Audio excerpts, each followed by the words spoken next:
बालेनलाई योगेशको प्रस्ताव, एमालेसँग आउनुहोस्, सरकारको हुती छैन। प्रवासी नेपालीले राप्रपा लिङदेलको आग्रह, चुनावमा भोट हाल्न आउनुहोस्, म बिरामी भएँ, उपचार गराउने पैसा छैन, घर दान गरिसकेँ, ओलीको भनाई। कुनै अवरोध नभए अब दैनिक 350 वटासम्म फोहोरका गाडी बन्चरी डाँडा पुग्छन्। मेयर शाहको भनाई, सीके राउतको जनमत पार्टी र पिछडा वर्गले एउटै चिन्हमा चुनाव लड्ने।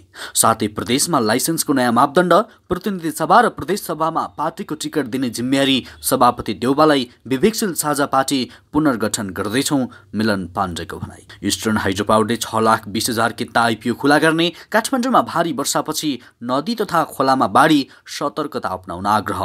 नागरिकता विधेयक फिर्ता पठाउने मोडमा राष्ट्रपति। शेयर बजारका बुल राकेश झुन्झुनवालको 62 वर्षको उमेरमा निधन। निर्वाचन क्षेत्र फिर्दै आएका प्रचण्डलाई चितवनमा पनि धोका हुने डर कसले? डर र करले गठबन्धन भएको हो, रामचन्द्र पौडेलको भनाई। आइतबार 5 सयले बढ्यो सुन चाँदीको मूल्य। आज मेघगर्जन र चट्टानसहित भारी वर्षाको सम्भावना। अफगानिस्तानमा बाढीका कारण 21 जनाको मृत्यु, सयौं घर परिवार विस्थापित। र नेइमार र एम्बाप्पेको गोलमा पिएसजीको दोस्रो जित लगायतका आज दिनभरका केही प्रमुख खबरहरू आजको यस भिडियोमा। दर्शकवृन्द नमस्कार अनि हार्दिक स्वागत छ। तपाईहरु यति बेला इन्फो खबर मिडियाको न्यूज अपडेट हेर्दै हुनुहुन्छ। आज पनि हामी केही महत्त्वपूर्ण खबर अपडेटको साथमा उपस्थित भइसकेका छौं। दर्शकवृन्द अब खबर विस्तारमा। नेकपा एमालेका अध्यक्ष केपी शर्मा ओलीले बिरामी भइहाले उपचार गराउने पैसा आफूसँग नभएको बताएका छन्।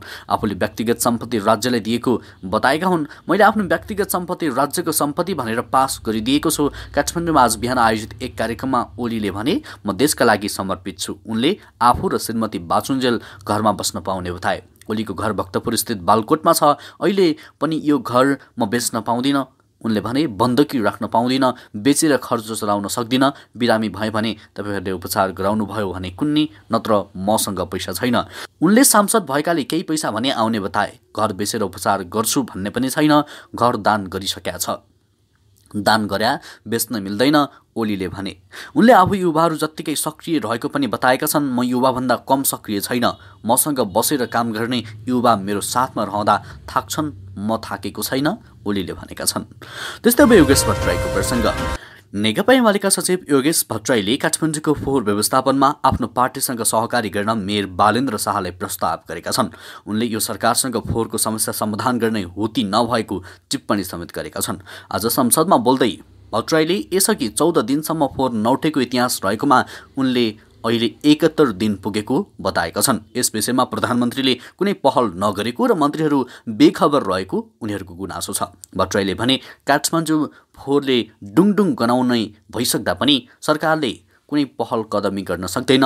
यो सरकारसँग हुती छैन, उनले भनेका छन्। त्यसैले म आज सरकारको ध्यान आकर्षण गराउन चाहन्न। त्यसपछि उनले मेयर बालेन शाहलाई आग्रह गरे। म बालेन शाहलाई भन्न चाहन्छु, ठोस प्रमाणसहित आउनुहोस्। एमालेसँग त्यो भिजन र दृष्टिकोण छ। एमाले पूर्ण क्षमताका साथ सहयोग गर्न तयार छ। यदि तपाईँ सरकारको भर पर्नुभयो भने असफल हुने निश्चित छ, उनले भनेका छन्। त्यसै गरी अब अर्को समाचार। जनमत पार्टी र पिछडा वर्ग निषाद दलित जनजाति पार्टीले एउटै चिन्हमा चुनाव लड्ने भएका छन्। दुई पार्टीबीच भएको छलफलमा अर्को पार्टी जनमतकै निर्वाचन चिन्ह लाउडस्पिकर हरनमा चुनाव लड्न तयार भएको हो। प्रदेश र प्रतिनिधि सभा निर्वाचन आगामी मङ्सिर 4 गतेका लागि तोकिएको छ। उक्त निर्वाचनमा सहकारी गर्ने दुई पार्टी सहमत भएका हुन्। सहमति पत्रमा जनमतका अध्यक्ष सीके राउत र पिछडाका अध्यक्ष प्रीतम मुखियाले हस्ताक्षर गरेका छन्। त्यस्तै अब आइपिओ सम्बन्धी अपडेट। इस्टर्न हाइड्रो पावर लिमिटेडले आयोजनाबाट असर पर्ने बासिन्दा र स्थानीयका लागि साधारण शेयरको निष्कासन, बिक्री तथा खुला गर्ने भएको छ। कम्पनीले आगामी भदौ 7 गतेदेखि प्रतिकिता रु 100 अङ्कित मूल्यका दरले 6 करोड 20 लाख रुपियाँ मूल्य बराबरको 6,20,000 किता प्रारम्भिक सार्वजनिक निष्कासन आइपिओ बिक्री खुला गर्ने भएको हो। आयोजनाले प्रभाव पार्ने भोजपुर जिल्लाका स्थायी बासिन्दाले आगामी भदौ 21 गतेसम्म र सो अवधिमा माग बमोजिम आवेदन नपरे असोज 5 गतेसम्म न्यूनतम 10 देखि अधिकतम 1 लाख किता शेयर खरिदका लागि आवेदन दिन पाउने कम्पनीले सार्वजनिक गरेका आह्वान पत्रमा उल्लेख गरिएको छ। त्यसैगरी अब विद्यादेवी भण्डारीको प्रसङ्ग। राष्ट्रपति विद्यादेवी भण्डारीले नागरिकता विधेयकमाथि प्रश्न उठाउँदै संसदमै फिर्ता पछाउने तयारी थालेकी छन्। सधैँ विवादित बनिरहने नागरिकताको विषयमा गम्भीर छलफल गरेर मात्रै अगाडि बढ्ने पक्षमा राष्ट्रपति देखिएकी हुन्। नागरिकतामाथि इतिहासले छाडेको प्रश्न र वर्तमानले उब्जाएका समस्याहरूको समाधान गरेर अगाडि बढ्नुपर्छ भन्ने पक्षमा राष्ट्रपति रहेको उनको भनाइ छ। प्रतिनिधि सभा र राष्ट्रिय सभाबाट पारित नेपाल नागरिकता ऐन 2063लाई संशोधन गर्न बनेको विधेयकमाथि राष्ट्रपतिले छलफल गरिरहेकी छन्। 3 वर्षदेखि सङ्घीय संसदमा विचाराधीन नागरिकता विधेयक पारित भएर प्रमाणीकरणका लागि राष्ट्रपति कार्यालयमा पुगेको 13 दिन पुगेको छ। अब 2 दिनभित्र उनले आफ्नो निर्णयसहित विधेयक फिर्ता वा प्रमाणीकरणको निर्णय लिइसक्नुपर्ने संवैधानिक बाध्यता छ। देशभरिका विभिन्न व्यक्ति र समूहसँग नागरिकता विधेयकबारे छलफल गरिएको राष्ट्रपति कार्यालयले जनाएको छ। त्यस्तै अब राप्रपाको आग्रहको प्रसङ्ग।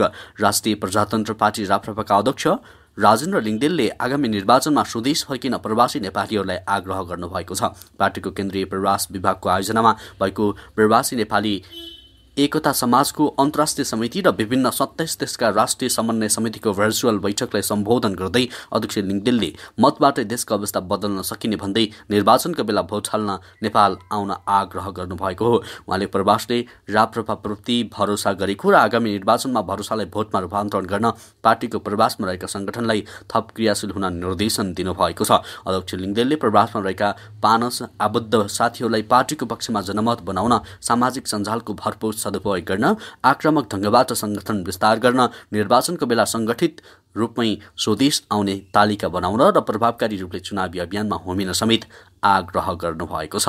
त्यस्तै अब सवारी चालक अनुमति पत्रको प्रसङ्ग। सवारी चालक अनुमति पत्र लाइसेन्स परीक्षा सञ्चालन कार्यविधि निर्देशिका 2077 कार्यान्वयनमा ल्याउन सबै प्रदेश सहमत भएका छन्। भौतिक पूर्वाधार तथा यातायात मन्त्री मोहम्मद इस्तियाक राईसहित प्रदेशका यातायात मन्त्री तथा सचिवहरूको बैठकले उक्त निर्देशन कार्यान्वयनमा ल्याउने निर्णय गरेको हो। यातायात व्यवस्था विभागले 2078 जेठ 1 मै निर्देशिका जारी गरेको भए पनि कार्यान्वयनमा आउन सकेको थिएन।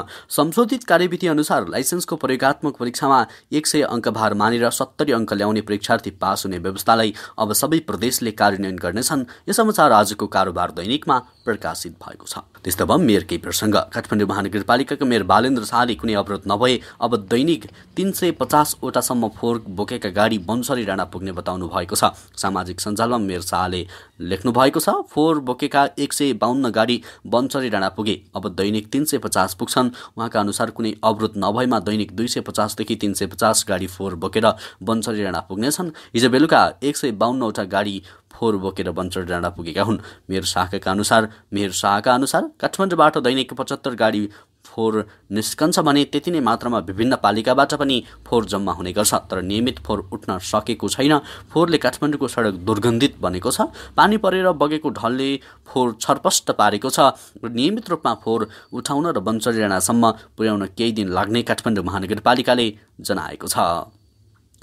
त्यसैगरी अब अर्को समाचार। मिलन पाण्डे पक्षले विवेकशील साझा पार्टी पुनर्गठन गर्ने भएको छ। छिट्टै राष्ट्रिय भेला गरेर पार्टीलाई पुनर्गठन गर्न लागि पाण्डेले बताउनु भएको छ। तत्कालीन अध्यक्ष रविन्द्र मिश्रले संघीयता खारेज र धर्मनिरपेक्ष जनमत संग्रह गर्ने प्रस्ताव ल्याएपछि विवेकशील साझा छिन्न भिन्न भएको थियो। मिश्रले सुरुमा पाण्डे लगायतका असन्तुष्ट नेताहरूलाई कारवाही गरेका थिए। स्थानीय चुनावमा पार्टीले अपेक्षाकृत मत नल्याएपछि उनले पनि राजीनामा दिए। अहिले प्रदेश र प्रतिनिधि सभा निर्वाचनका लागि समेत दल दर्ता हुने नहुने अलमल कायमै छ। हाल पार्टीमा गणतन्त्रवादी, राजसंस्थावादी र 2 समूह रहेको भन्दै पाण्डेले भनेका छन्। हामी संघीय लोकतान्त्रिक गणतन्त्रको संविधान र यही व्यवस्था पक्षधर विचार समूह निरन्तर वैकल्पिक राजनीतिलाई वैचारिक रूपमा सुदृढ र स्पष्ट पार्दै पार्टी स्थापनाको मर्म अनुसार अघि बढिरहेका छौँ। त्यस्तै अब सुनचाँदी सम्बन्धी जानकारी। साताको पहिलो दिन आइतबार सुनचाँदीको मूल्य बढेको छ। नेपाल सुनचाँदी व्यवसाय महासङ्घका अनुसार शुक्रबार प्रति तोला 97,300 रुपियाँमा कारोबार भएको छापावाला सुनको मूल्य आइतबार 500ले बढेर 97,800 रुपियाँमा कारोबार भइरहेको छ। तेजाबी सुन प्रति तोला 97,300 रुपियाँमा कारोबार भइरहेको छ। त्यस्तै चाँदीको मूल्य पनि आइतबार 25 रुपियाँले बढेर 1,250 रुपियाँमा कारोबार भइरहेको महासङ्घले जनाएको छ। त्यसैगरी अब अर्को समाचार। 4 मङ्सिरमा हुने प्रतिनिधि सभा सदस्य र प्रदेश सभा सदस्यको प्रत्यक्ष समानुपातिक तर्फको निर्वाचनमा पार्टीका तर्फबाट खडा गरिने उम्मेदवारलाई मनोनयनको औपचारिक पत्र प्रदान गर्ने जिम्मेवारी नेपाली कांग्रेसका पार्टी सभापति शेरबहादुर देउवालाई प्रदान गरेको छ। कांग्रेसको आज बसेको कार्य सम्पादन बैठकले सभापति देउवालाई यस्तो जिम्मेवारी दिएको हो। यस्तै निर्वाचनका लागि निर्वाचन आयोगमा पार्टी दर्ता गर्ने, निर्वाचन लक्षित अभियान सञ्चालन गर्ने लगायतका विषय पनि बैठकले राखेको छ। त्यस्तै अब अर्को प्रसङ्ग, नेपाली कांग्रेसका नेता रामचन्द्र पौडेलले सत्तारूढ गठबन्धन डर र कर दुवै भएको बताएका छन्। नेपाल प्रेस युनियन चितवनले आज आयोजना गरेको पत्रकार सम्मेलनमा उनले भने कांग्रेसले गठबन्धन नगरे अन्य पार्टीले गरिहाल्छन्, त्यसैले गठबन्धन कर पनि हो डर पनि हो। नेता पौडेलले अहिलेको आवश्यकता तालमेल गरेर नै चुनावमा जानुपर्ने रहेको बताएका छन्। कुरा चलिरहेको छ, मिलाउने कोसिस हुन्छ, को कहाँबाट उम्मेदवार बन्ने विषयमा अहिले नै निर्णय भइसकेको छैन। उनले गठबन्धनभित्र दाबी हुनु स्वाभाविक रहेको बताए। दलहरूको धरातलीय पाटो हेरेर कुन क्षेत्रमा कसको सम्भावना छ त्यही अनुसार अघि बढ्ने पौडेलको भनाइरहेको छ। उनले भने तलको जनमत हेरेर निर्णय लिन्छौँ, कुन उम्मेदवारलाई अघि सार्दा कस्तो होला, जनमत कस्तो छ त्यसलाई आधार मान्नुपर्छ उनले भनेका छन्। त्यसैगरी अब अर्को समाचार, भारतीय शेयर बजारका माहिर खेलाडी राकेश झुन्झुनवालको निधन भएको छ। 62 वर्षको उमेरमा मुम्बईको ब्रिज क्यान्जी अस्पतालमा उनको निधन भएको हो। आज बिहान पौने 7 बजे उनको निधन भएको छ। यसअघि गत 7 अगस्तमा मात्र उनको नयाँ कम्पनी आकाशा एयरले उडान भरेको थियो। नयाँ कम्पनी स्थापना भएको 7 दिनमै उनको मृत्यु भएको छ। शेयर बजारबाटै 46,000 करोड भारूको सम्पत्ति बनाउन सफल झुन्झुनवालाले जम्मा 5,000 भारूबाट आफ्नो यात्रा थालेका थिए। राकेशलाई शेयर मार्केट किङ र भारतको वारेन बफेट पनि भनिन्छ। त्यस्तै दलाल स्ट्रिटको बिग बुल समेत उनलाई भनिन्थ्यो। त्यस्तै अब अर्को समाचार, उपत्यकामा गैरातीको भारी वर्षाका कारण नदीनाला बढेको छ। काठमाडौँका केही ठाउँमा शनिबार दिउँसोदेखि नै पानी परेकोमा राति सबैजसो ठाउँमा भारी वर्षा भएको जल तथा मौसम पूर्वानुमान महाशाखाले जनाएको छ। राति 3 देखि 6 घण्टासम्म काठमाडौँका सबैजसो ठाउँमा लगातार भारी वर्षा भएको महाशाखाले जनाएको छ। भारी वर्षाका कारण काठमाडौँ उपत्यकाका खोला तथा नदीमा ठूलो बाढी आएको छ। विष्णुवती, बागमती, धोबी खोला, मनोहरा, हनुमन्ती र गोदावरी खोलामा बाढी आएको नेपाल बाढी सूचना केन्द्रले जनाएको छ। बिहान 5 बजे मनोहरा बालकुमारीको जलसतह 3.5 मिटर माथि पुगेको छ। सडक तथा नदी किनारका बस्ती र यात्रा गर्दा उच्च सतर्कता अपनाउन केन्द्रले आग्रह पनि गरेको छ। त्यस्तै अब प्रचण्डको प्रसङ्ग, माओवादी अध्यक्ष पुष्पकमल दाहाल प्रचण्ड 2074 सालमा निर्वाचित भएको क्षेत्र नम्बर 3 बाट निर्वाचन लड्ने बताइरहन्छन्, तर उनले अन्य निर्वाचन क्षेत्र पनि हेरिरहेका छन्। 2074 को प्रतिनिधि सभा निर्वाचनमा प्रचण्डले एमालेको सहयोगमा 48,276 मत ल्याएका थिए। उनका प्रतिद्वन्दी राप्रपाका विक्रम पाण्डेले कांग्रेसको सहयोगमा 38,935 मत पाएका थिए। चितवन 3 मा भरतपुर महानगरपालिका 19 वटा माडी नगरपालिका पर्छ। स्थानीय तह निर्वाचनको परिणाम हेर्ने हो भने यो निर्वाचन क्षेत्रमा माओवादी कमजोर देखिन्छ। गत वैशाखको स्थानीय तह निर्वाचनमा गठबन्धन गरेर भरतपुर महानगरपालिकाको प्रमुख माओवादीले जितेको थियो भने माडी नगरपालिका पराजित भएको थियो। यो क्षेत्रमा एमाले बलियो देखिएको छ। त्यस्तै अब अर्को समाचार, स्टार खेलाडी नेइमार र केलियन एम्बाप्पेको गोलमा पेरिस सेन्ट जर्मेन लेपर फ्रेन्च लिग 1 मा लगातार दोस्रो जित निकालेको छ। शनिबार राति घरेलु मैदानमा पीएसजीले मोन्टपियोलरलाई 5-2 अन्तरले पराजित गर्यो। पीएसजीको जितमा नेइमारले 2 तथा एम्बाप्पेले सहित रिनाटो सान्चेजले 1-1 गोल गर्दा फालाए साक्नोले आत्मघाती गोल गरे। त्यस्तै भ्रमणकारी टोलीका लागि बाहवी, फ्रान्जी र एन्जोले सान्तोना गोल गरे। पीएसजीको जितमा लियोनल मेस्सी भने गोलविहीन रहे। जितसँगै 2 खेलबाट 6 अङ्क बनाएको पीएसजी शीर्ष स्थानमा छ। दोस्रो स्थानको लेगको 4 अङ्क छ। त्यस्तै पराजित मोन्ट 4 अङ्कसहित 8औं स्थानमा रहेको छ। त्यस्तै अब वर्षाकै प्रसङ्ग, हाल मनसुनको न्यून चापीय रेखा सरदरस्ताभन्दा दक्षिणमा अवस्थित रहेको छ। आज आइतबार बिहान गण्डकी प्रदेश र लुम्बिनी प्रदेशमा सामान्यदेखि पूर्ण रूपमा बदली भएको छ।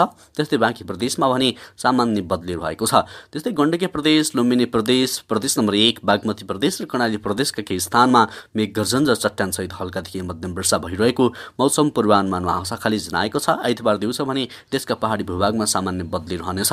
त्यस्तै बाँकी भूभागमा आंशिकदेखि सामान्य बदली हुने बताइएको छ। त्यस्तै देशका केही स्थानमा मेघगर्जन र चट्टानसहित हल्कादेखि मध्यम वर्षाको सम्भावना रहेको छ। त्यस्तै सुदूरपश्चिम प्रदेशका केही स्थानमा मेघगर्जन र चट्टानसहित भारी वर्षाको सम्भावना रहेको छ। त्यस्तै अफगानिस्तानमा भारी वर्षापछि आएको बाढीका कारण करिब 21 जना मानिसको निधन भएको छ। अफगानिस्तानको लोगार, बार्दाक र ख्रोस्त प्रान्तमा मुसलधारी वर्षा र बाढीका कारण सयौं मानिस विस्थापित भएका छन्। अन्तर्राष्ट्रिय सञ्चार माध्यमले यो कुरा जानकारी गराएका छन्। भारी वर्षा र अन्तर्राष्ट्रिय अचानक बाढीका कारण देशको पूर्वी र मध्य क्षेत्रमा रहेका 3 प्रान्तको ठूलो संख्यामा गाउँ र बस्ती प्रभावित भएको प्रतिवेदनमा उल्लेख गरिएको छ। प्राकृतिक प्रकोपले सयौं आवासीय घरहरू पनि नष्ट गरेको छ। साथै छिमेकी 3 प्रान्तहरूमा हजारौं हेक्टर खेत र 10,000 बगैँचाहरू पनि प्रभावित भएका छन्। हवस् त दर्शकवृन्द, यो खबर सँगसँगै अहिलेलाई केही चर्चामा रहेका महत्त्वपूर्ण खबरको सिलसिला यति नै। पलपलको न्युज अपडेट लिएर हामी निरन्तर उपस्थित हुनेछौँ। तबसम्मका लागि समाचार कक्षका सम्पूर्ण सहकर्मीसहित म पनि बिदा हुन्छु।